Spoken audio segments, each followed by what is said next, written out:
c'est un petit peu de précision de calcul.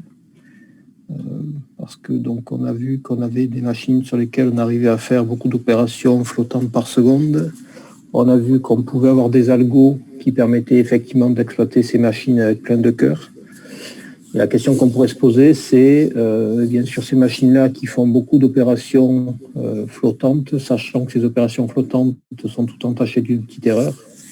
Est-ce que malgré tout, on arrive à faire des calculs qui sont corrects? Alors évidemment, la réponse est oui. Mais ce dont je voulais vous parler, c'est essentiellement de quelques outils dont on dispose pour faire de l'analyse de ces choses-là. Alors, l'analyse, on va la regarder dans un cas simple qui est essentiellement dans le cas de l'algèbre linéaire, qu'on retrouve malgré tout comme élément de base dans beaucoup de situations, que ce soit en données ou en simulation basée sur des modèles. Alors, pourquoi est-ce que ça ne s'avance pas? Donc, je vais commencer par quelques rappels d'algèbre linéaire. Donc, ça, ce sont des choses que vous avez dû croiser. J'imagine que vous les connaissez. C'est juste pour les faire un peu remonter dans les couches hautes de votre mémoire.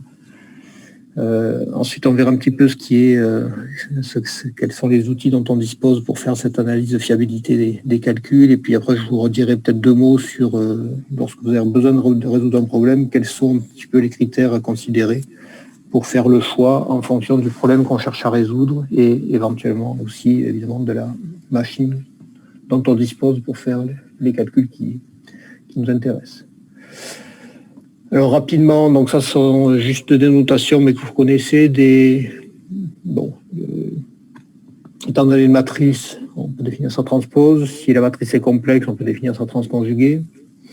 On va dire qu'une matrice est hermitienne si elle est égale à sa transconjuguée. Si la matrice est réelle, eh bien on va dire qu'une matrice est symétrique si elle est égale à sa transposée. Ensuite, on va avoir des propriétés un peu plus fines, telles que matrice définie positive. Donc, pour mémoire, donc une matrice est définie positive. La définition, c'est si x transposé AX ou xh AX est strictement positif pour tout x non nul. Ça, vous en connaissez une conséquence sans doute en termes de spectre et donc de valeurs propres. Qu'est-ce que vous savez des valeurs propres d'une matrice qui est symétrique définie positive? Ou hermitienne définie positive? Elles sont positives? Oui, elles sont toutes positives, oui. Bon, ensuite, là, on a les semi-définies positives. Vous avez les matrices unitaires aussi, donc qui interviennent, qui jouent un rôle important, notamment dans les facteurs QR. Et puis, bon, si on est réel, on peut le transposer par le conjugué. Puis ensuite, il y a peut-être des choses que vous connaissez peut-être un peu moins, qui sont les matrices normales. Ce sont des matrices aussi qui ont des spectres qui sont plus stables, entre guillemets, donc moins sujets à variation sur des petites perturbations sur les données. Donc ce sont des matrices qui commutent avec leur transconjugué ou leur transposé. Alors, là également un rappel de ce qu'on appelle une paire propre pour une matrice. Donc une paire propre d'une matrice A sera un couple lambda V si AV égale lambda V pour V différent de 0. Donc ça c'est les valeurs propres sont des problèmes qui interviennent souvent dans des études de stabilité. Lorsque vous cherchez à savoir si un schéma est convergent et où si vous avez des problèmes de résonance sur un problème physique, souvent on se ramène à l'étude du spectre de l'opérateur associé et on s'intéresse à ces valeurs propres. Alors les valeurs propres, vous avez dû les voir déjà, les croiser justement dans ces problèmes de stabilité ou de convergence pour les méthodes dites stationnaires ou pour les méthodes les méthodes d'intégration en temps. Et en particulier, parmi ces valeurs propres, il y en a une qui joue énormément un rôle important, qui est celle qui est associée à ce qu'on appelle le rayon spectral. Donc le rayon spectral, c'est la plus grande des valeurs propres en module.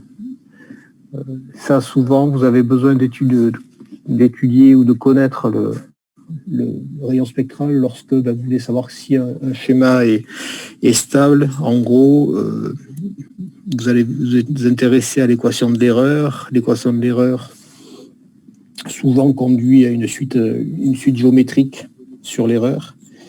Et donc, la convergence de la méthode va dépendre de la convergence de cette suite géométrique au sens, dans un cadre matriciel, quoi. Et donc, une condition nécessaire est suffisante pour que A puissance K tende vers 0 lorsque K tend vers l'infini, c'est que le rayon spectral de A soit strictement inférieur à 1. Et donc, c'est des situations assez fréquentes où on va avoir besoin d'avoir accès à ce rayon spectral. Alors, le rayon spectral, c'est la plus grande des valeurs propres. Ça, c'est par définition. Calculer une valeur propre, c'est pas toujours simple. Et ça peut être assez cher calculatoirement. Aujourd'hui, dans votre boîte à outils, vous avez quoi pour calculer des valeurs propres?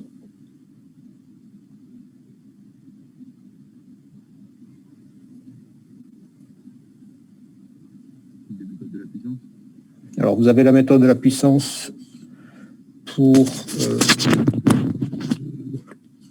oui, vous avez la méthode de la puissance. Alors, la méthode de la puissance, elle marche surtout bien pour des matrices à spectre positif, parce que ce que vous avez dû voir, c'est que la méthode de la puissance... la méthode de la puissance, ça vous permet en fait de calculer a priori effectivement la valeur propre associée au rayon spectral, puisqu'elle va converger vers la plus grande valeur propre en module. Si vous voulez une partie intérieure du spectre, ça peut être plus compliqué, mais on y reviendra après. La valeur propre la plus grande en module, si vous avez un spectre qui est complexe, vous pouvez avoir tout un tas de valeurs propres qui sont par exemple sur le cercle unité, et elles sont toutes de même module. Donc là, la méthode de la puissance va avoir quelques difficultés à converger. La méthode de la puissance aussi, si vous avez besoin de la plus grande valeur propre, vous avez dû voir que la vitesse de convergence de la méthode de la puissance dépend d'une caractéristique spectrale qui est le saut ou la distance entre la plus grande valeur propre et la suivante dans le spectre. Plus ce gap, donc ce saut est important, plus rapide sera la convergence. Qu'est-ce que vous avez d'autre sinon comme méthode dans votre boîte à outils pour résoudre des problèmes à valeur propre?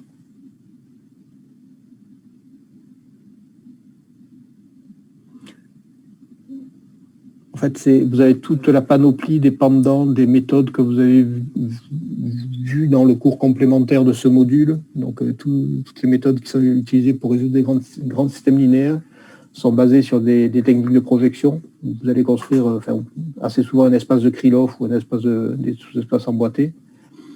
Et toutes ces méthodes qui sont développées ou qui existent pour résoudre des systèmes linéaires, généralement, elles ont leur pendant pour calculer les valeurs propres. En particulier, il y a une étape très centrale dans GMRES, qui est la construction de la base orthogonale. Et la base, ça vous rappelle des choses, ça?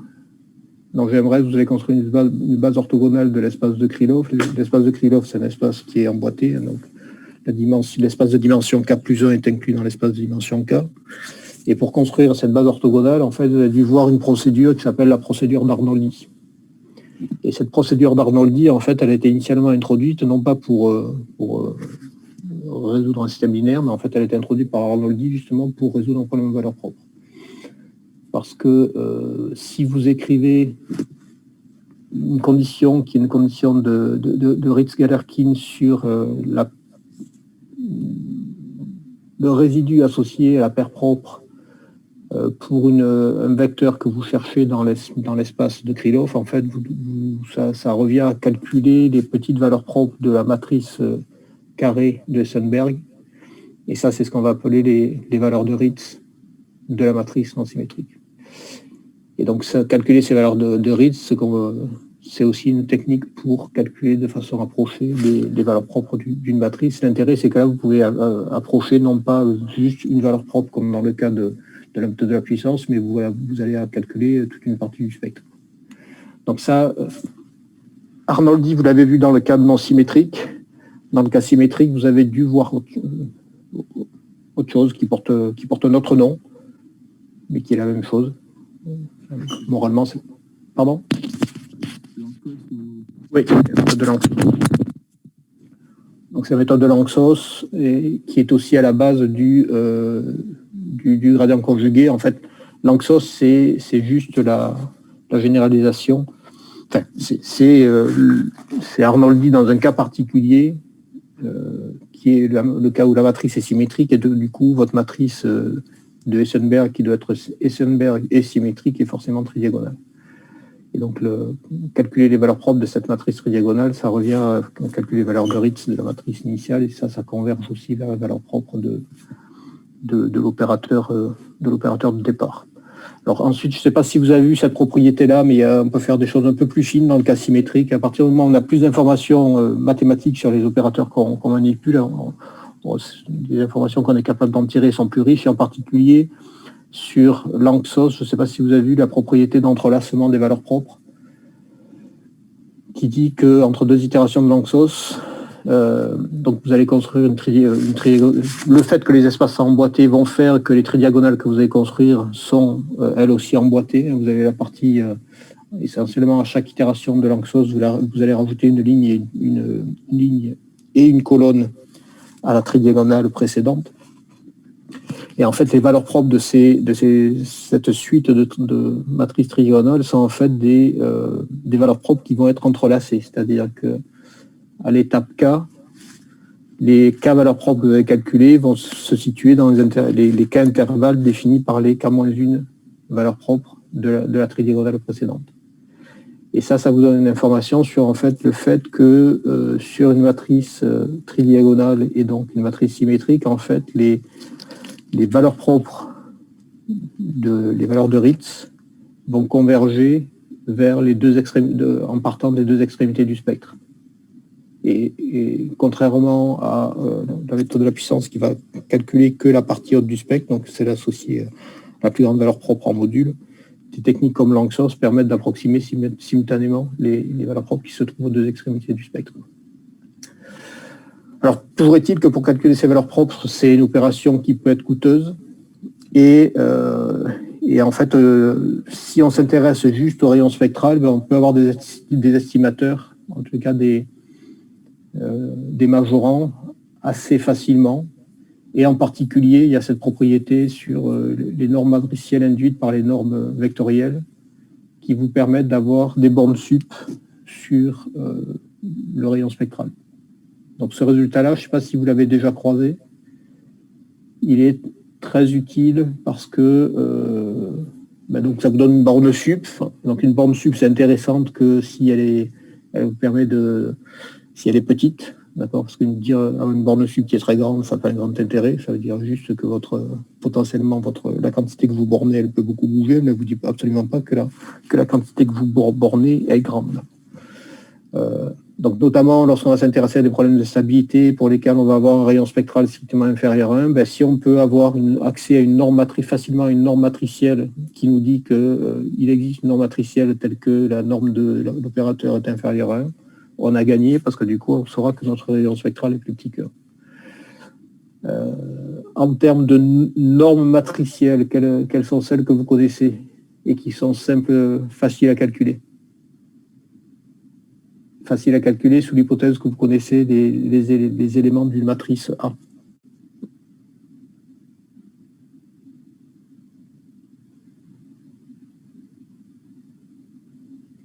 Alors, les normes vectorielles simples les plus usuelles, quelles sont-elles? La norme Frobenius, par exemple.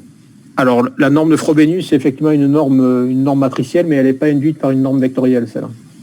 Ah oui, elle est juste en fait la somme des entrées.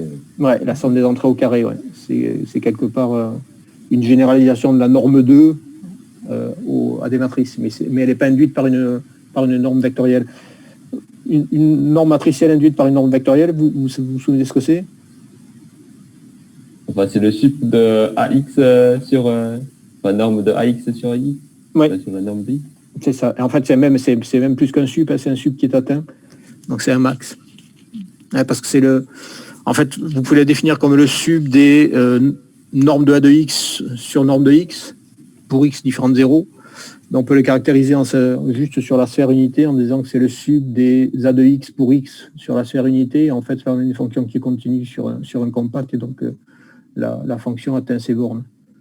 Et donc, la norme, une norme matricielle, c'est effectivement juste les max de A de X pour des X de norme 1. Et là, vu qu'on parle de norme, ben, ça dépend de la norme qu'on considère. Est-ce que... donc, des normes classiques. Norme euclidienne? Ouais, alors, celle-là, elle est classique, mais est-ce qu'elle est facile à calculer? Donc là, vous me dites norme euclidienne. Donc ça veut dire que si je prends une matrice A, alors, attendez, je ne vais pas l'écrire en rouge, mais... Donc on s'intéresse à la norme induite par la norme euclidienne. Alors je ne sais pas si vous voulez noter des normes triple barre, ou bien si vous mettez juste, de façon un peu plus légère, on peut l'écrire comme ça. OK. Et donc ça, c'est le max. Je crois que c'est le max, c'est le plus grand, ça donne la plus grande valeur propre, valeur absolue. Alors, almost. Almost, d'accord. Disons qu'il y a de l'idée, mais c'est pas tout à fait ça. C'est ça dans un cas particulier, on va y revenir tout à l'heure. Mais donc voilà, donc ce que vous dites, c'est exact. Donc pour le cas de matrices qui sont soit symétriques, si on prend la plus grande des valeurs propres en module, donc c'est le rayon spectral dans ce cas-là, pour une matrice symétrique. Et pour une matrice qui est symétrique définie positive, effectivement, c'est la plus grande des valeurs propres, parce que là, elles sont toutes positives, donc c'est la plus grande valeur propre. Pour des matrices quelconques, en fait, la norme 2, c'est la plus grande des valeurs singulières. Donc, valeur singulière, ça vous rappelle des choses aussi? Une SVD. Voilà, c'est basé sur la SVD.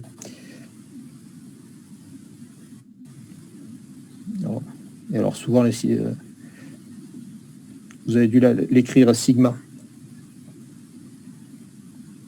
La SVD, c'est ça, hein, c'est U sigma VT, où ça, ce sont des matrices unitaires.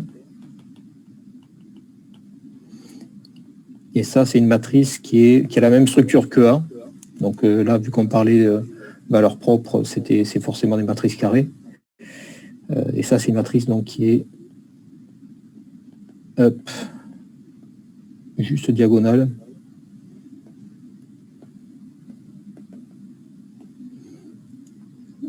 Et les sigma i, ce sont les valeurs singulières. Alors ça, ce sont des choses qui sont extrêmement importantes en algèbre linéaire, parce que c'est extrêmement riche en termes d'informations, les valeurs singulières. Alors le problème, c'est que c'est très riche, mais c'est très cher aussi à calculer. Donc ici, la norme 2 d'une matrice, c'est pas nécessairement simple à calculer. Donc pour s'en servir comme borne sup sur un rayon spectral, c'est aussi compliqué que calculer le rayon spectral. Donc celle-là, elle est trop chère. Comme autre norme, qu'est-ce que vous connaissez? Il n'y a pas que la norme euclidienne, même si c'est celle dans laquelle on vit. La norme sub ou la norme 1. Ok. Mais je ne sais pas si ça donne une estimation simple pour la norme matrice de 1. En fait, oui. Parce que si on regarde la norme 1 d'une matrice, ça, c'est rien d'autre que le max des normes 1 donc,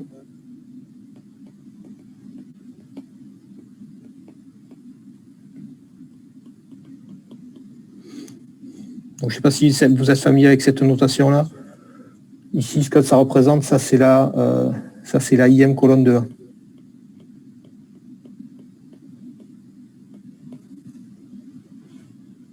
D'accord, donc en fait, la norme 1 d'une matrice, c'est le max des normes 1 de ces colonnes.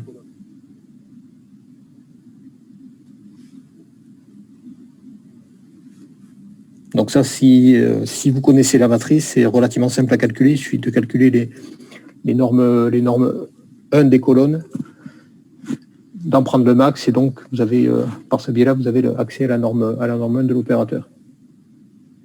Qu'est-ce que vous avez d'autre comme norme qui soit classique?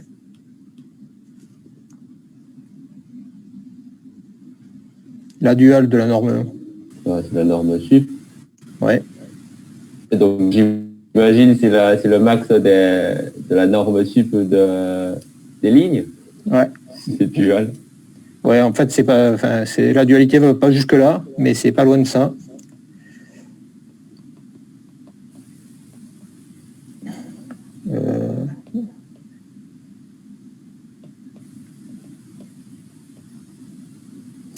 Mais là, je pense qu'on est toujours en norme 1. Ça, c'est à vérifier. Là, j'ai plus le résultat en tête. Je sais plus si c'est ça pour le vérifier si c'est la norme 1 ou la norme infinie. Et ça, c'est la IM1.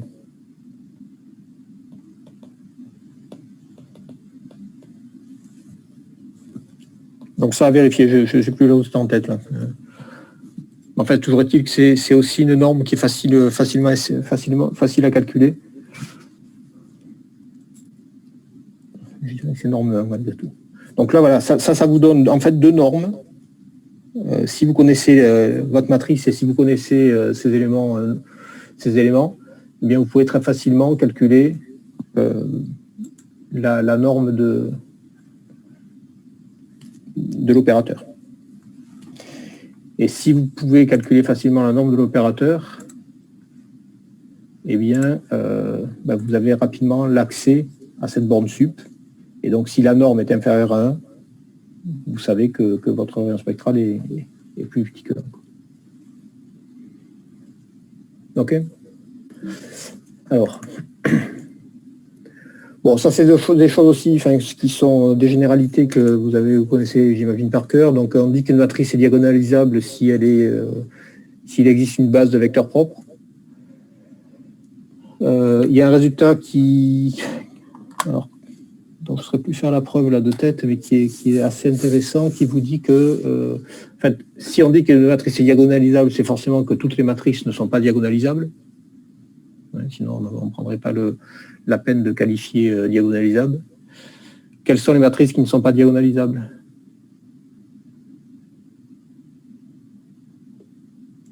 La forme de Jordan, ça vous rappelle des choses déjà vues ou jamais vues? La forme de Jordan d'une matrice. Ça a à voir avec le polynôme minimal d'une matrice. Ça vous rappelle des choses, ça? Ne serait-ce que le terme, après, ce à quoi ça correspond, c'est peut-être pas super central. Mais polynôme minimal, c'est le polynôme de plus petit degré qui annule une matrice. Les polynômes de matrice, vous en connaissez? Ouais, comme le polynôme caractéristique. Voilà, le premier, celui que vous connaissez, c'est le polynôme caractéristique qui est généralement utilisé pour justement, effectivement, caractériser les valeurs propres. Puisque les zéros de ce polynôme, ça va être les valeurs propres de votre matrice. Alors c'est déjà bien que vous ne m'ayez pas dit, quand je vous ai posé la question de comment calculer des valeurs propres, on calcule le polynôme caractéristique. Hein. Ça, en pratique, ça ne se fait jamais. Ça se fait sur le tableau pour s'amuser, mais on calcule jamais une valeur propre en passant par le polynôme caractéristique et annuler, trouver les racines du polynôme caractéristique. Juste pour info, c'est juste généralement l'inverse qu'on fait, c'est lorsqu'on a besoin de calculer les zéros d'un polynôme de haut degré, ce qu'on fait, c'est qu'on passe par ce qui s'appelle la matrice compagne, et on calcule les valeurs propres de cette matrice-là, qui sont les zéros du polynôme en question. Donc en pratique, ça marche dans l'autre sens. Donc, et donc polynôme minimal, jamais vu. Je pense que vous avez dû le croiser à vitesse supersonique à un moment ou à un autre, mais je pense que vous avez dû le voir. Et en fait, on peut construire à partir du polynôme. En fait, le polynôme minimal, il est très très riche aussi en informations, et en pratique, on ne sait pas le calculer malheureusement. Parce qu'il vous donne l'information sur la décomposition de Jordan d'une matrice, qui est la généralisation de la diagonalisation d'une matrice. Donc une matrice diagonale, ça vous... Bon, je vais faire rapidos, mais on ne peut pas y passer. Ça, c'est des... Voilà.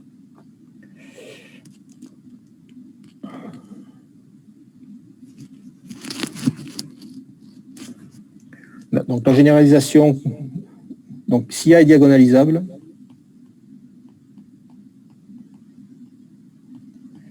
ça veut dire que A va pouvoir se décomposer sous cette forme-là. D'accord? Où D, c'est la diagonale des valeurs propres. Ensuite, là, on peut généraliser ça en passant par ce qui s'appelle la forme de Jordan, qui s'appuie sur le polynomial minimal, où on va voir quelque chose qui ressemble à ça, qui est une généralisation. Cette fois-ci, on va généralement la noter comme ça. D'accord? Donc ça ressemble à ce qu'on avait au-dessus, hein. On a un changement de base. Et cette fois-ci, dans le changement de base, la matrice n'est pas une diagonale, mais la matrice est bloc diagonale, avec des blocs de taille variable. Et si on zoome sur un de ces blocs-là,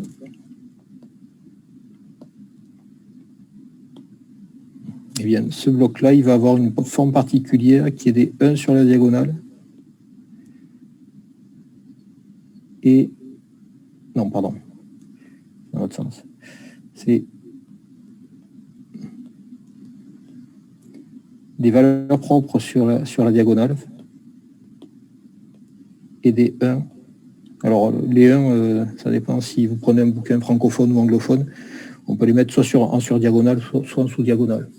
Et donc, vous voyez que si je prends un bloc de ce type-là de dimension 1, eh bien ça va se ramener à simplement avoir des éléments diagonaux dans D. Donc ça, c'est une généralisation donc, des matrices diagonales. C'est une façon de justifier en particulier que les méthodes des espaces de Krylov sont des bons espaces pour aller chercher les solutions de systèmes linéaires, parce qu'on peut montrer que donc, les espaces de Krylov, pour une certaine dimension, vont contenir les solutions de systèmes linéaires qui nous intéressent. Et donc ça c'est toutes les matrices ne sont pas diagonalisables, et les matrices qui ne sont pas diagonalisables admettent une forme de Jordan. Alors pourquoi est-ce que je vous parle de ça? C'est que en fait il y a un résultat qui est relativement simple à établir et que moi je trouve assez joli, qui dit que en fait l'ensemble des matrices diagonalisables est dense dans l'ensemble des matrices. Donc là, ensemble dense, ça vous parle, la densité? Ça c'est le topo. Il y a une suite des matrices diagonalisables et qui convergent vers n'importe quelle matrice. Voilà. Alors pas n'importe quelle matrice, mais... Oui. Donc ça c'est une dégradation, sauf ce qu'on peut dire différemment, c'est ce que vous dites, mais c'est que ça dit aussi que n'importe quelle matrice peut être approchée d'aussi proche que l'on veut par une matrice qui est diagonalisable. Et donc si dans une étude vous avez besoin de faire l'hypothèse que votre matrice est diagonalisable, parce que du coup c'est plus simple, vous avez A égale VD, V-1, puis avec ça vous pouvez écrire des choses, c'est pas une contrainte, c'est pas une hypothèse super contraignante. Parce qu'en fait, en pratique, on est toujours très proche d'une matrice diagonalisable. Alors, ces matrices, en fait, elles ont les matrices symétriques, par exemple, on sait qu'elles sont diagonalisables, et en plus, on sait qu'elles sont diagonalisables dans une base orthogonale. Donc ça, c'est assez fort. Et des matrices qui sont symétriques définies positives, on sait qu'elles sont diagonalisables dans une base orthogonale, et en plus, les valeurs propres sont positives. Et donc, décomposition de valeurs singulières, ça c'est une chose que vous avez dû voir, qui est en fait une généralisation quelque part à des matrices quelconques de la diagonalisation d'une matrice, en fait. Et donc c'est ce que je vous ai écrit précédemment, c'est que vous arrivez à décomposer A sous la forme du produit de deux matrices unitaires fois une matrice sigma qui a la même structure que A et qui va avoir sur sa diagonale des valeurs positives qui vont être les valeurs singulières. Alors généralement les valeurs singulières on va les ordonner de façon décroissante, et ça on peut toujours le faire, ça revient à faire des permutations sur les colonnes de U ou les lignes de V. Donc c'est pas une hypothèse très très forte. Alors ça joue un rôle très important parce que, d'abord il y a un lien entre justement les valeurs propres et les valeurs singulières, donc c'est ce que vous disiez précédemment. Hein. Lorsque la matrice est symétrique définie positive, eh bien valeur propre et valeur singulière c'est la même chose. Puisque si je réécris ça dans le cas symétrique, ça veut dire que si A est symétrique, ça veut dire que, donc là ici hermitien, mais U égale VH, donc ça veut dire que j'ai une base, j'ai la même chose des deux côtés. U égale V, pardon. Sigma, ça va être juste une matrice diagonale. Si la matrice est SPD, toutes les valeurs propres sont différentes de 0. Et donc, la décomposition en valeur singulière, ça va être très précisément la décomposition en valeur propre. Si j'ai une matrice qui est juste symétrique, en fait, j'ai à peu près la même chose. La seule différence, c'est que donc, je sais que j'ai une base orthogonale de vecteurs propres. En revanche, sur la diagonale, ici, je vais avoir des valeurs propres qui sont potentiellement négatives. Donc c'est là en ça que on va distinguer, que la décomposition en valeur singulière va se distinguer de la décomposition en valeur propre. Sauf qu'on n'est quand même pas très loin si j'ai la forme diagonale d'une matrice non symétrique. Il suffit que je prenne les valeurs absolues des éléments diagonaux, et ça revient essentiellement à multiplier par -1, soit la ligne de V, soit la colonne de U correspondante. Donc en fait, on peut très facilement, si on connaît la matrice, la forme diagonale d'une matrice symétrique, obtenir ces valeurs singulières. On prend juste les valeurs absolues, et si on veut les vecteurs, on applique simplement on multiplie par -1 certaines lignes, certaines colonnes des vecteurs singuliers. Alors pourquoi est-ce que ça joue un rôle important, la décomposition en valeur singulière? Parce qu'en fait, on est en train d'équiper notre espace vectoriel des matrices d'une norme, et dans cette norme, on va pouvoir caractériser des matrices les plus proches au sens de cette mesure. Et en particulier, on va pouvoir caractériser pour une matrice donnée la matrice singulière la plus proche. Donc ça, c'est un résultat, je ne sais pas si vous l'avez déjà croisé, qui vous dit que si pour une matrice A donnée, la matrice singulière la plus proche en norme 2 est en fait à une distance égale à la plus petite valeur singulière. Donc ça vous dit que pour une matrice non singulière donnée, eh bien avec une perturbation en norme 2 qui est de l'ordre du sigma min, vous pouvez passer d'un problème qui est régulier à un problème singulier. Donc ça va vous dire, et ça on va le voir en arithmétique finie, c'est que on passe d'un monde où on sait faire des choses, où on peut utiliser des algos, à un monde où on risque de vivre dangereusement parce qu'on risque de tomber sur une matrice qui est singulière. Alors il y a un truc que vous avez dû voir, qui est le conditionnement.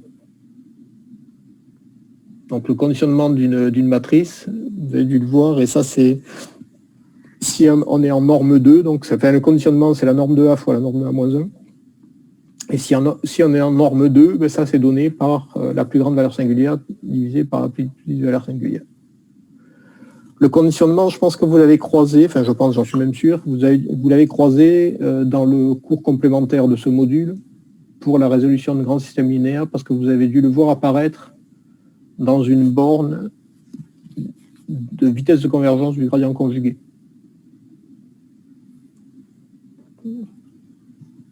Vous avez déjà eu l'examen de grand système linéaire? Vous avez déjà tout oublié? On a eu un projet en fait. Ah, vous avez un projet, d'accord. Alors, ce que vous avez dû voir, rapidement, pareil, mais ça c'est... Donc sur le gradient conjugué,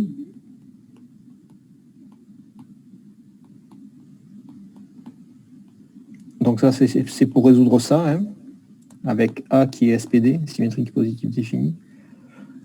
Ce que vous avez dû voir, c'est que, et si on note X étoile la solution,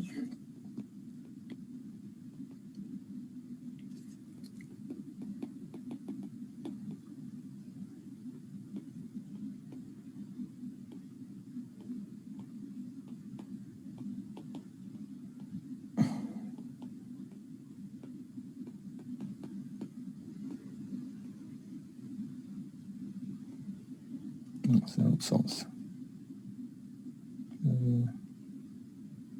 Non.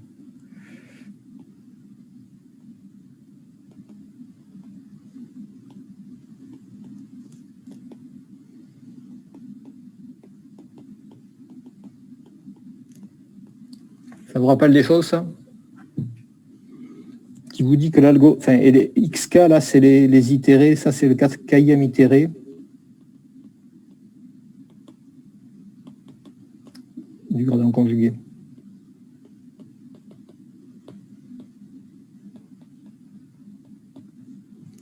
Ça rappelle des choses, ça, ou jamais vu? Ouais, je pense que si vous regardez votre cours de grand système linéaire, je pense que ça doit être quelque part quand même. Parce que ça, c'est une borne qui est super, qui est qui est super importante, notamment qui vous dit que si votre matrice est plutôt bien conditionnée, donc conditionnement, c'est sigma max, conditionnement, c'est sigma max sur sigma min, mais dans le cas de matrice symétrique définie positive, puisque les valeurs singulières coïncident avec les valeurs propres, c'est lambda max sur lambda min. Donc ça, c'est forcément supérieur à 1. D'accord. Donc vous voyez que si votre conditionnement est proche de 1, ce truc-là, ça va être proche de 0, et donc pris à la puissance k, ça va tendre très rapidement vers 0. D'accord. Et ça, c'est une des motivations pour l'introduction des techniques d'accélération de ces méthodes de Krylov, qui s'appellent les techniques de préconditionnement. Ça vous rappelle des choses, hein, au moins le terme? D'accord. Donc en fait, quand on va chercher à préconditionner, l'idée, dans le cas symétrique défini positif, c'est de réduire le conditionnement et de faire tendre le conditionnement, enfin d'avoir un conditionnement qui soit le plus proche de 1. Et avoir un conditionnement proche de 1, ben, ça va vous assurer que votre méthode va converger rapidement. Donc ça, c'est un premier contexte dans lequel on retrouve ce conditionnement, mais ce n'est pas le seul. Et en fait, pour ce qui nous intéresse aujourd'hui, eh bien, en fait, ça va nous permettre de nous intéresser, en fait, de définir une distance relative à la singularité. Donc, je vous rappelle, la distance à la singularité, c'est sigma min. Sur un ordinateur, pour des raisons qu'on va voir tout à l'heure, les quantités à considérer, ce ne sont pas des quantités absolues, mais des quantités relatives. Donc si on s'intéresse à la distance relative à la singularité, c'est-à-dire la matrice la plus proche en norme 2 d'une matrice singulière normalisée et en prenant une distance donc, normalisée par la norme 2 de l'opérateur, en fait la distance relative à la singularité, c'est rien d'autre que l'inverse du conditionnement. Ce qui vous dit que plus le conditionnement sera élevé, plus proche vous serez en termes de distance relative d'une matrice qui est singulière. Alors pourquoi est-ce que... pourquoi est-ce que sur un ordinateur, ce sont plutôt des valeurs relatives qui ont du sens? Là, c'est une première illustration. Je veux approcher le de l'exponentielle par ces chiffres significatifs. Donc, si je prends l'approximation de E qui est juste donnée par 2 et que je m'intéresse à cette quantité relative qui est E moins l'approximation sur la norme de E, je tombe sur 2 puissance 10 moins 1. Si je prends les deux premiers digits, j'ai 6, 10 moins 3. Si je prends les 3, j'ai 3, 10 moins 4, etc. Donc essentiellement, ça vous voyez que l'exposant ici que vous avez de cette distance relative, ça vous donne en fait le nombre de digits significatifs que vous avez dans l'approximation. Donc ça, c'est une première caractérisation assez visuelle de l'intérêt de passer de considérer des valeurs relatives sur un ordinateur. L'autre raison, c'est que cette norme I3E 754, c'est celle qui est utilisée, qui régit le fonctionnement de votre processeur, et c'est elle qui va régir la façon dont les arrondis vont se faire et la façon dont les opérations flottantes vont se faire. Et donc, ce qu'on sait de ce que nous garantit cette norme I3E, 754, son petit nom, elle me dit que si je prends l'ensemble des réels et que je m'intéresse à la fonction qui a un réel lui associe sa représentation flottante. Donc, représentation flottante, vous vous souvenez ce que c'est, hein, c'est la représentation d'un réel sous la forme d'un bit de signe, d'un exposant et d'une mantis. Eh bien, alors je ne vais pas appeler X, je vais l'appeler A. Ce que je sais, c'est que j'ai que A bar, donc la représentation flottante, c'est A, ce que je veux représenter, avec une petite perturbation. Et le psi qui est ici, c'est ce qui s'appelle le epsilon machine. Alors, est-ce que c'est quelque chose dont vous avez déjà entendu parler, le epsilon machine?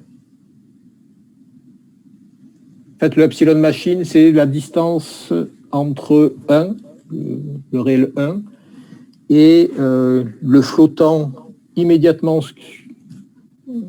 plus grand que 1 qu'on peut représenter. D'accord, donc c'est réel. J'ai 1, et le petit gars qui est ici, qui est le prochain que je peux représenter, en fait, il a une distance. Il est égal à 1 plus psi. Et ce psi, est-ce que vous savez ce qu'il vaut? C'est 2 puissance moins 16. Alors, ça c'en est un. Ouais, ça dépend de la taille de la taille en mémoire. Voilà, ça dépend de la représentation qu'on prend. Si on prend donc des représentations 64 bits, ça c'est effectivement de l'ordre de... Alors, le 2, c'est un point quelque chose, mais c'est de l'ordre de 10-16. Si je suis en arithmétique 32,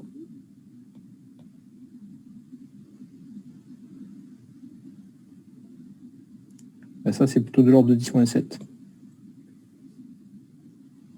D'accord?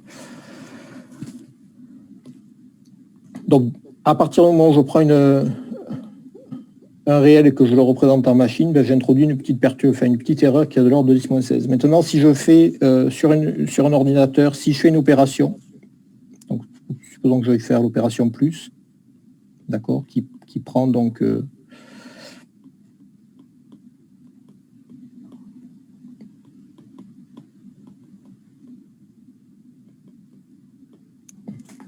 ok, donc ça c'est l'opération sur les flottants, sur ma machine. Eh bien, ce que je sais, grâce à la norme I3E, la façon dont les choses sont câblées ou implémentées, c'est que ça, c'est la somme, au sens mathématique du terme, hein, celle que vous utilisez depuis que vous êtes tout petit, et puis pareil, avec une petite perturbation. Et donc ça, qui va dépendre de l'arithmétique que vous utilisez. Et en fait, toutes les opérations flottantes qu'on va être amené à faire, on a une borne de ce type-là qui nous dit que l'opération flottante qu'on est en train de faire, c'est l'opération exacte au sens mathématique que l'on cherche à faire, légèrement perturbée. Et là, vous voyez qu'en fait, toutes les informations qu'on a sur les quantités qu'on manipule sont des quantités relatives. Si je regarde la première, enfin, celle-là, ça me dit que A plus B moins A plus B sur A plus B en module, c'est plus petit ou égal que delta. Enfin, c'est égal à delta et donc plus petit que psi, pardon. Donc, sur un ordinateur, les seules informations auxquelles on a accès qui sont pertinentes, ce sont des quantités relatives. Et c'est pour ça que lorsqu'on va vouloir évaluer des qualités de solution, on va s'intéresser à des quantités qui sont relatives.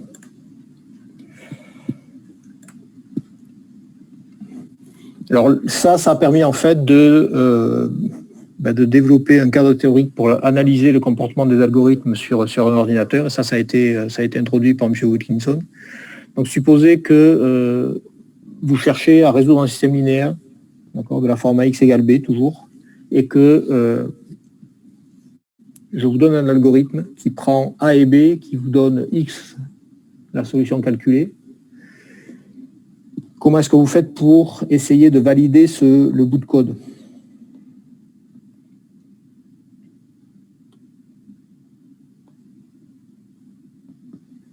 Donc, je vous donne une routine.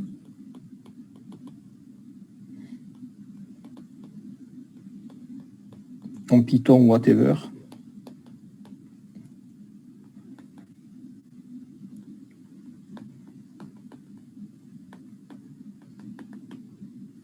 Comment est-ce que vous faites pour une fonction? Comment vous faites pour valider que cette fonction fonctionne bien?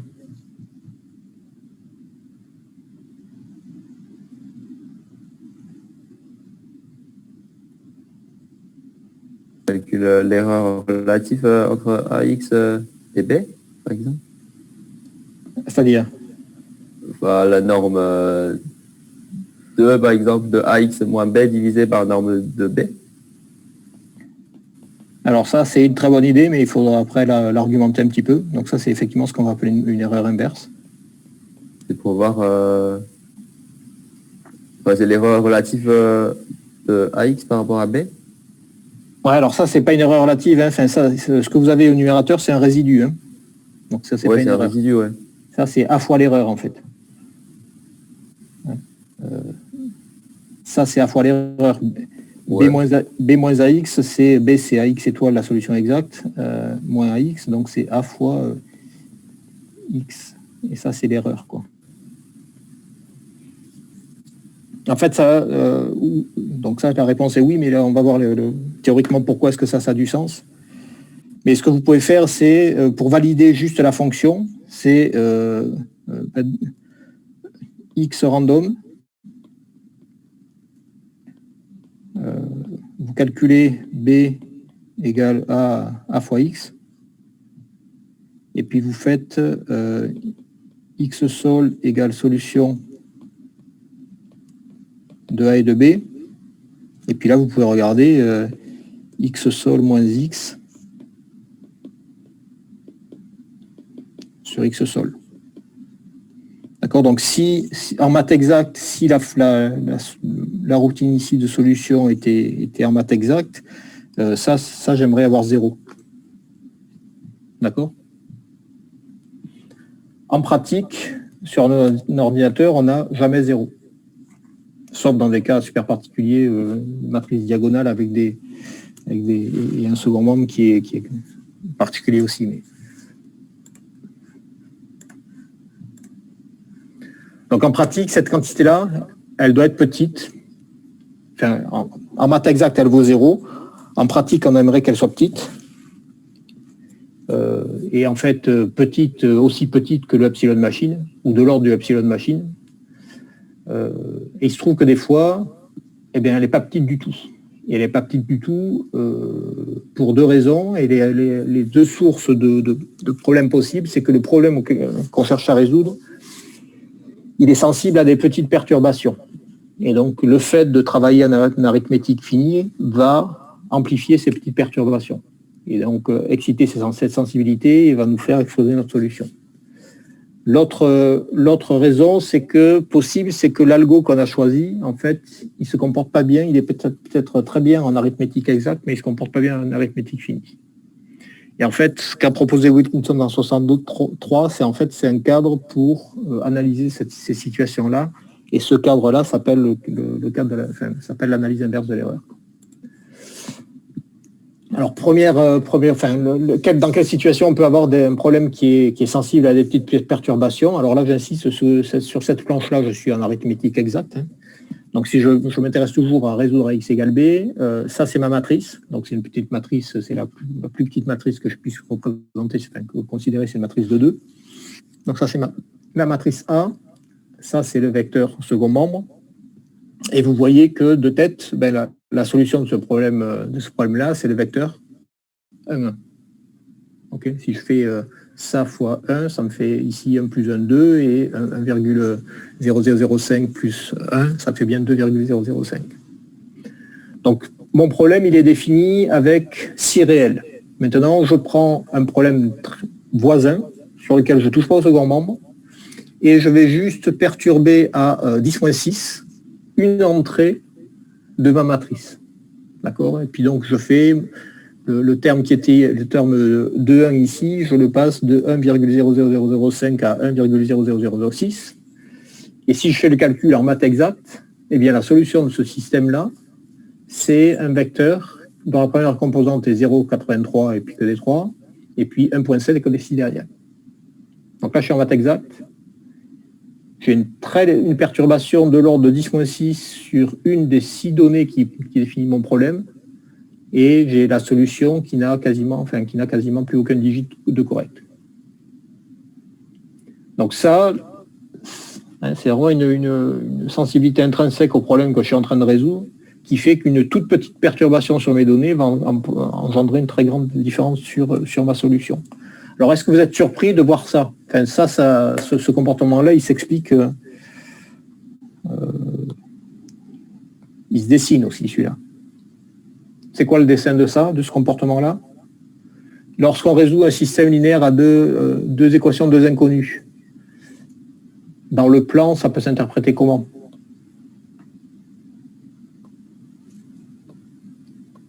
Ça, c'est une équation. D'accord? Et si j'ai deux équations à deux inconnues, ce que je vais chercher à faire, c'est... Ça, c'est ma deuxième équation. C'est calculer ce gars-là. Dans le plan, enfin, résoudre une équation, un système d'équations à deux équations et deux inconnues, c'est rien d'autre que trouver le point d'intersection entre deux droites. Si vous regardez les deux droites qu'on a considérées, en fait, les deux droites, elles sont quasiment collinéaires.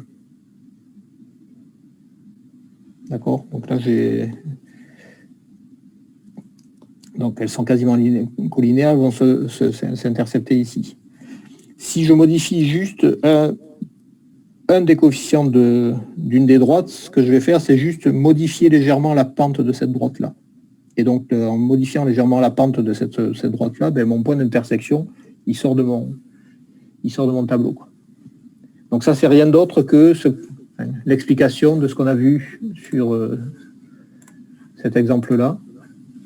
Je cherche à résoudre un problème qui est trouver l'intersection entre deux droites. Les deux droites dont je cherche le point d'intersection sont quasiment collinéaires. Et eh bien, si j'ai une petite perturbation sur la représentation de l'une de mes droites, ben, je vais avoir mon point d'intersection qui va énormément bouger. Et la petite perturbation que j'ai introduite ici, elle peut venir par exemple de représenter le coefficient 1.0005 sur machine. Représenter un réel en machine, ça va induire une perturbation de l'ordre de delta, de l'ordre de psi, si je suis en simple précision. Donc en 32 bits, la perturbation elle est de l'ordre de 10-7, donc je suis pas loin d'introduire cette petite perturbation-là. Et du coup, ben, quand je vais résoudre ça sur mon ordinateur avec cette arithmétique 32 bits, ben, je risque d'avoir une solution qui n'est pas terrible. Mais le côté pas terrible, il vient essentiellement du fait que le problème que je cherche à résoudre est mal conditionné, donc sensible à des petites perturbations. L'autre source possible d'erreur, lorsqu'on fait un calcul, ben, c'est de choisir le mauvais algo. Ici, on va changer un petit peu de contexte, on va chercher à calculer sur un ordinateur une intégrale. Donc on s'intéresse à l'intégrale entre 0 et 1 de x puissance n exponentielle moins x. Donc pour faire ça, ce que vous pouvez faire, c'est ben, par exemple, vous faites une intégration par partie. Et si vous faites une intégration par partie, ça va vous permettre de définir une relation de récurrence entre I de n et I de n moins 1. D'accord? Donc si vous faites une intégration par partie, vous tombez sur cette relation de récurrence entre IN et IN-1. Si je regarde I0 ben, c'est l'intégrale entre 0 et 1 de exponentielle moins x. Donc ça, je sais le calculer, ça vaut 1 moins 1 sur E. Donc connaissant I0 et cette récurrence sur IN, je peux calculer I de 100 par exemple. D'accord? Ça s'écrit juste avec une boucle toute bête où je fais I0 égale 1 moins E, et puis pour I égale 1 à N, I0 égale I fois I0 moins 1 sur E. Vous êtes d'accord que ça, on peut le coder de façon extrêmement simple sur un ordinateur. Avec votre langage favori, et quel que soit le langage que vous utilisez, si vous faites ce calcul-là, vous allez tomber sur cette solution-là pour I200. La solution calculée I200 va valoir cette quantité-là. Donc ça, avec votre analyse critique de ce que vous calculez, ça doit vous paraître curieux. Parce que, d'abord, c'est gros. Donc, quand on voit des chiffres aussi importants, on peut toujours s'interroger. Et c'est d'autant plus curieux que ça, c'est une fonction qui est bornée par 1. Vous l'intégrez sur un intervalle de longueur 1. Donc ça, c'est forcément borné par 1. Et ça, c'est quand même un peu plus grand que 1. Donc, qu'est-ce que c'est qui est faux dans cette affaire-là?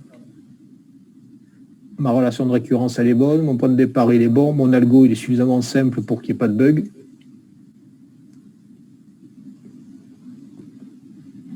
Et mon résultat, il est clairement faux.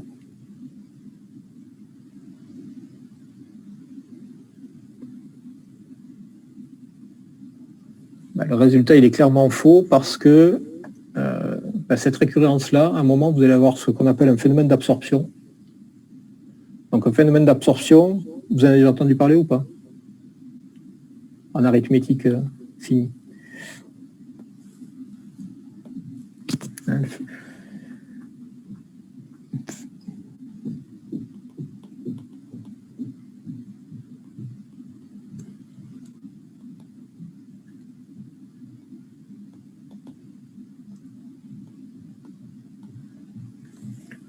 Donc si je fais la somme entre deux termes et qu'il y en a un qui est beaucoup plus grand que l'autre, et donc qui est notamment relatif à une distance supérieure à l'inverse du epsilon machine, ben en fait, je vais avoir l'absorption, c'est-à-dire que le terme B, il ne va pas être pris en compte dans la somme.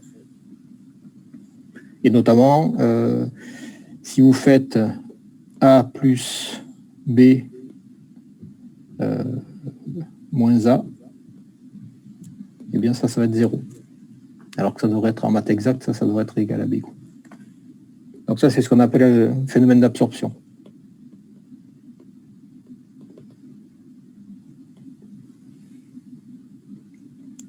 Et en fait, c'est très précisément ce qui se passe sur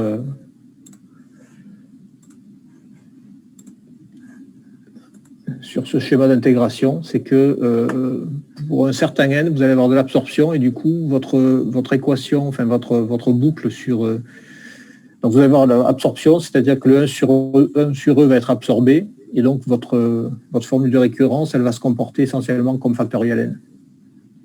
Et c'est pour ça que vous avez cette quantité-là qui explose. Donc, qu'est-ce qu'on peut faire d'autre pour essayer de calculer cette intégrale-là? On n'a quand même pas beaucoup de choses. Hein. On sait écrire une relation de récurrence. Dans le premier cas, on connaissait I0, on s'était dit, ben, je vais utiliser ma relation de récurrence croissante. Alors, on n'a pas beaucoup de billes, donc ce qu'on peut faire, c'est utiliser toujours cette relation de récurrence, mais cette fois-ci en utilisant sous une forme descendante. Donc calculer IN-1 en fonction de IN. Alors le problème, c'est que il faut qu'on se donne un I de départ, un I de quelque chose de départ. Et là, on va prendre un I de départ qui est par exemple I300 et qu'on va mettre à 1. D'accord? Donc pourquoi 1? C'est toujours sur l'argument intégral de quelque chose qui est borné par 1 sur un intervalle de longueur 1. Donc 1 c'est faux, mais c'est pas complètement aberrant. Donc maintenant vous écrivez la même boucle que précédemment, mais en implantant cette formule de récurrence. Et si on fait le calcul, on tombe sur cette quantité-là. Alors cette quantité-là, elle paraît déjà plus sympathique parce qu'elle est inférieure à 1. Et si on faisait un calcul exact, on aurait très précisément cette quantité-là. Donc là, vous voyez que pratiquement tous les digits, alors je n'ai pas calculé, mais presque jusqu'au 14e sont corrects. Alors où est la magie?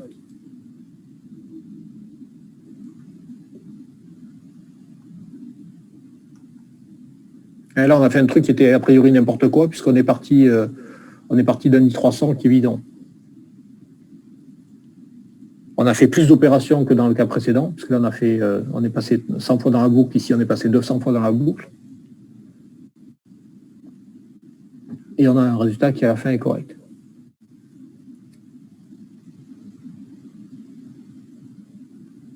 La raison qui fait que le résultat final est correct, c'est essentiellement que ici, vous voyez que l'erreur initiale qu'on va introduire dans ce schéma-là, il va être essentiellement divisé par un factoriel n, par le schéma d'intégration.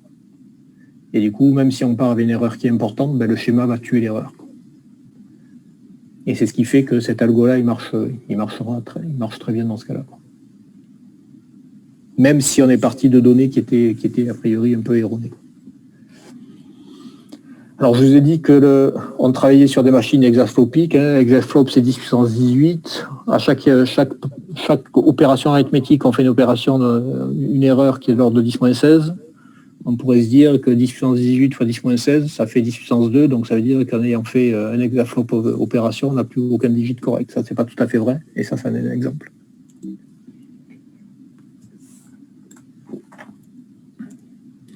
Alors, l'erreur inverse, donc l'idée de Wilkinson, et la bonne idée de Wilkinson, c'était de dire que plutôt que faire une analyse où on va essayer à chaque fois qu'on fait une opération d'utiliser ce modèle à l'ordre de perturbation à l'ordre 1 sur les résultats calculés, et donc de propager ces erreurs d'arrondi dans le calcul qui va nous conduire à des pages et des pages de calcul. Bien Wilkinson, ce qu'il a dit, c'est que pour faire l'analyse en arithmétique finie d'un ordinateur, on va considérer que ces erreurs d'arrondi introduites par l'algorithme vont être interprétées comme des petites perturbations sur les données de départ. Et on va chercher à calculer la taille de ces perturbations sur les données de départ. Alors c'est en ce sens-là que ça s'appelle analyse inverse de l'erreur, parce que l'idée de Wilkinson, ça a été de dire, alors je vais reprendre le cas x égale b. Donc j'ai mon espace de données ici. Je veux résoudre un problème qui est associé à la paire AB. Ici, j'ai l'espace des solutions. Donc ce que je veux calculer, c'est le x qui est solution. Et puis sur mon ordinateur, je vais utiliser une arithmétique qui est pas exacte, donc je vais tomber sur quelque chose qui est un x tilde. Idéalement, j'aimerais connaître la distance qui est ici, entre x et x tilde. Et en fait, l'idée de Wilkinson, c'est de dire, je vais interpréter ce x étoile, ce x tilde, comme solution exacte d'un problème perturbé. Et maintenant, je vais voir si je ne peux pas disposer d'un outil qui me permet de mesurer la distance entre le problème que je cherchais à résoudre et le problème dont je viens de produire une solution et solution exacte. Et là, ça me permet de réutiliser en fait des maths exactes pour faire cette analyse-là, sans avoir à me trimballer les détails de l'arithmétique. Alors pourquoi est-ce que ça a du sens? Parce que vos données, si elles avaient été définies dans R, d'accord, en fait, de représenter A et B sur un ordinateur, vous auriez déjà représenté A et B comme étant un A bar et B bar. Et ce que vous dit l'arithmétique de l'ordinateur, c'est qu'en fait, ce A bar, B bar, il est forcément dans une boule centrée sur AB de rayon psi. D'accord? Donc maintenant, si je suis capable de montrer que mon algorithme m'a produit une solution ici d'un système linéaire, de sorte que ici j'ai une distance, donc je vais appeler delta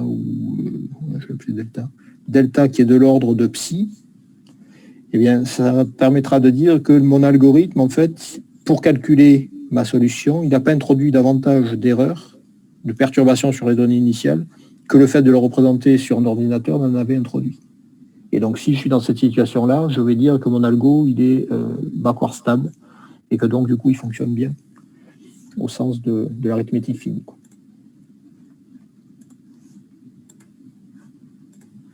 Je vais un peu accélérer parce que... Voilà, donc en fait, dans ce contexte-là, en fait, donc il y a deux personnes, Rigal et Gache. Alors, pour le petit cocorico toulousain, ce sont en fait des gens qui étaient profs à l'université Paul Sabatier. Donc Wilkinson a introduit sa théorie en 63 et eux, en 67, ils ont montré ce résultat-là. Donc pour la résolution d'un système linéaire, lorsqu'on a une solution calculée x tilde, eh bien, la perturbation sur A et sur B qui font que x tilde des solutions exactes d'un problème perturbé, ce qui est écrit ici, eh bien, c'est le problème perturbé le plus proche de A x égale B, tel que x tilde des solutions exactes, est à une distance sur A et B qui est donnée par le résidu divisé par norme de A, norme de x plus norme de B. D'accord. Donc ça, c'est à partir du moment où votre algo vous produit une solution x tilde approchée, vous êtes en mesure d'évaluer toutes ces quantités-là, modulo la norme de A. Et si vous avez calculé cette backward d'erreur, si elle est de l'ordre du epsilon machine, votre algo, il a fait du très bon boulot parce qu'il vous a produit une solution qui est solution exacte d'un problème perturbé avec une perturbation qui est du niveau de celle introduite par représenter les données sur l'ordinateur. Alors ça, c'est... je pense pas que je vous mette la preuve. Enfin oui, il y a la preuve. Alors la preuve, je vais pas vous la faire parce qu'on n'a pas le temps, mais c'est juste les éléments de preuve. Là, c'est tout bête. Enfin, c'est tout bête, c'est comme d'habitude, hein, quand on connaît la solution, c'est tout bête.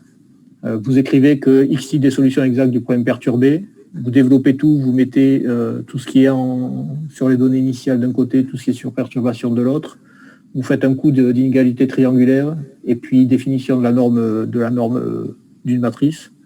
Et vous montrez que le résidu, il est borné par epsilon. Si le epsilon, c'est la taille des perturbations, epsilon, blablabla. Ce qui veut dire que la backward d'erreur est plus petite que le plus petit des epsilon. Donc on a un minorant pour tous les epsilon. Et la fin de la preuve va juste consister à regarder que ce minorant est atteint. Et pour atteindre ce minorant, il suffit d'exhiber une matrice pour laquelle il est atteint. Et puis là, bon, enfin, c'est un peu technique, mais ça se fait. Alors, il se trouve que des fois, calculer norme de B, norme de A, pardon, c'est cher.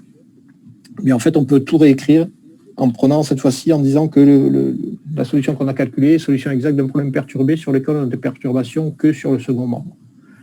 Donc ça, c'est juste une modélisation différente. Donc ici, on va chercher la plus petite perturbation telle que AX égale B plus delta B avec la norme de la perturbation plus petite que epsilon norme de B. Et si on refait le même type de calcul que précédemment, on tombe effectivement sur ce que un de vous avait donné comme critère, qui est la norme du résidu divisée par la norme de B. Et là, vous voyez que, en fait, alors la terminologie ici, le grand N, c'est pour du normwise, parce que mon modèle de perturbation, mes perturbations, je les contrôle uniquement en norme. Et puis, ce qui apparaissait en indice ici, A ou B, c'était juste pour dire sur quelles données je m'autorisais, enfin, mon modèle, sur lesquelles de mes données je pouvais avoir des perturbations. Donc, je ne sais pas si vous étiez déjà posé la question pour une méthode itérative. Alors, méthode itérative, pour résoudre des systèmes linéaires, vous avez vu quoi? Qu'est-ce que vous avez aujourd'hui dans votre boîte à outils pour résoudre de façon itérative des systèmes linéaires? GEMRES. Ouais. Et on a gradient conjugué pour les matrices symétriques. Ouais, défini positive. Ouais, défini, ouais. Et puis après, vous avez dû... Ouais. Il y a aussi une décomposition de A. Enfin, je l'écris comme M moins N et puis je fais voilà. X K plus 1 égale. Voilà. Donc ça, après, vous avez en gros deux grandes familles de méthodes. Les méthodes, donc GEMRES et gradient conjugué, qui sont dites les méthodes de Krylov. Et puis vous avez les deuxièmes dont vous avez parlé en décomposant A sous la forme M-N, qui sont les méthodes de type point fixe. La méthode de Krylov, l'avantage, c'est qu'on peut montrer qu'elles vont converger en O plus N pas si N, c'est la dimension du problème. Alors que les méthodes stationnaires, les méthodes de point fixe, on sait juste montrer qu'elles vont converger lorsque le nombre d'itérations va tendre vers l'infini. Mais dans les deux cas, vous avez besoin vu que ce sont des méthodes itératives, vous avez besoin de vous arrêter. Donc qu'est-ce que vous utilisez comme critère d'arrêt? Comme par exemple la stagnation. Alors, ouais, donc ça, vous avez éventuellement la stagnation. Est-ce que ça, pour tous qui sont connectés, est-ce que la stagnation, ça vous paraît une bonne idée? Enfin, c'est déjà c'est quoi déjà? C'est la norme de la différence des itérés sur. Oui. Ouais. Donc, vous voulez arrêter vos itérés? Quand ça avance pas. Donc ça, ce sont vos itérés. Donc vous dites que moi je stoppe lorsque j'ai, par exemple, xk plus 1 moins xk, qui est plus petit qu'un certain critère. C'est ça? Non, je fais ça aussi epsilon fois norme de xk. Ok, d'accord, très bien. Oui, effectivement, c'est une meilleure idée parce qu'il faut prendre des choses qui sont normalisées. Donc ça va très bien. Est-ce que ça, tout le monde achète ici? Enfin, tous qui sont connectés. Du coup, j'arrête quand mon algo n'avance pas, en fait. Ouais, je comprends. Enfin, alors ça, c'est typiquement ce qui est utilisé pour des schémas distationnaires lorsqu'on intègre une quantité au cours du temps et qu'on sait qu'elle va tendre vers un stationnaire. Donc ça, c'est une bonne idée pour arrêter une méthode stationnaire. Pour un système linéaire, c'est une très mauvaise idée. Parce que, alors ça, vous pouvez jouer avec si vous avez codé un GEMRES. Hein, vous prenez GEMRES, vous prenez cette matrice-là. Alors, vous prenez n'importe quoi. Prenez lambda non nul et puis ça de taille, par exemple, si je prends ça de taille 50, et si j'aurai la convergence de mon GMRES, en fait, mon GMRES, il va faire ça, et c'est uniquement la 50e qui va plonger. Ce qui veut dire, dans toute cette plage-là, en fait, votre critère là, il risque d'être satisfait. Et donc, vous allez vous arrêter ici, alors que vous êtes à des lustres d'avoir convergé. Donc ça, c'est quelque chose qui intuitivement est intéressant, mais ça ne marche pas du tout. Donc ça, c'est à proscrire. Par contre, maintenant que vous avez pris le temps de vous lever à 8 heures pour venir assister à ce cours, ben vous avez un super outil pour arrêter vos itérations. On regarde les résidus du coup. Ben ouais, vous regardez la backward erreur, parce que du coup, la backward erreur, elle va vous dire que si votre résidu normalisé par la norme de B, il est plus petit que epsilon, que votre epsilon, ça va vous dire que en fait, vous avez résolu, hein, si je refais mon dessin de backward erreur,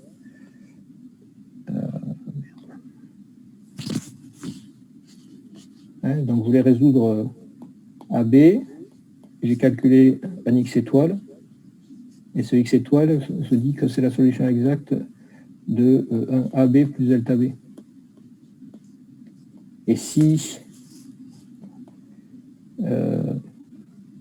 norme de R sur norme de B est plus petit qu'epsilon, ça veut dire qu'en gros, j'ai résolu un problème qui a une distance ici,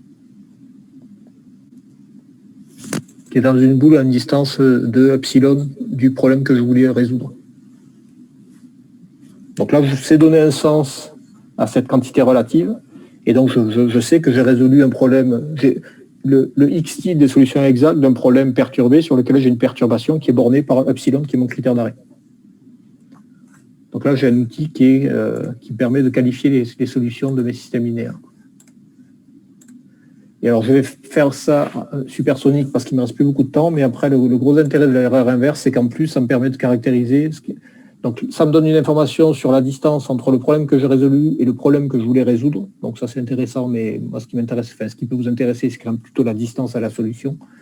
Et en fait, donc, vous pouvez regarder les maths, c'est pas très compliqué, c'est que des bornes, des nombres matriciels et des inégalités triangulaires.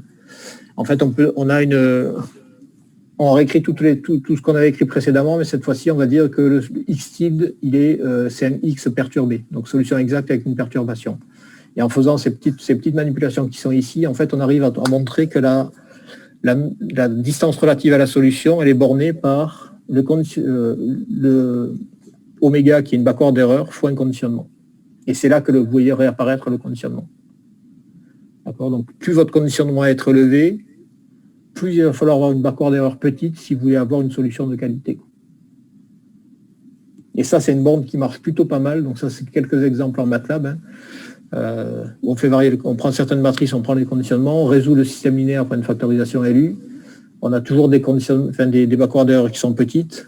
Et vous voyez que d'abord la borne marche bien, c'est-à-dire que forward, FE c'est pour forward error. On a toujours que l'erreur directe est bornée par conditionnement pour backward error et que la borne est plutôt bonne. Il n'y a qu'un cas où la borne est quand même sacrément pessimiste. C'est sur cette matrice-là. Donc la borne, elle vous dit que... je ne l'avais pas ici, donc tant pour moi. Bon, je vais m'arrêter là.